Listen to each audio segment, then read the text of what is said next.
Welcome to the Genius Factory. Enjoy the video.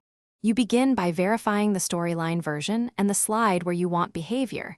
This ensures compatibility.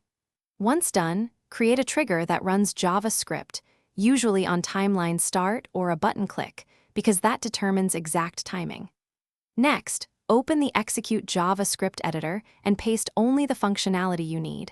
Avoid console-only code. Make sure to reference slide variables by name and test with a simple alert first, so you confirm execution before adding complexity. Now focus on interacting with storyline and the page. Use player. Get var and player. Set var to move data between storyline and your code because direct DOM reads can be out of sync. Once DOM elements are required, wrap operations in a ready check or a small set timeout to wait for render. This prevents null references. If you include libraries, load them carefully and namespace functions to avoid collisions. Also log selectively to the console while debugging, then remove logs before publishing.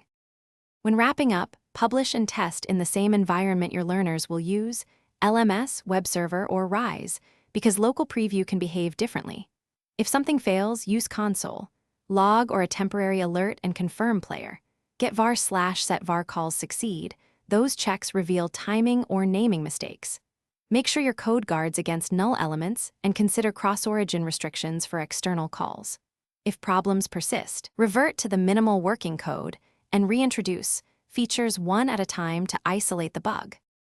Thanks for watching. If you found this helpful, don't forget to like and subscribe.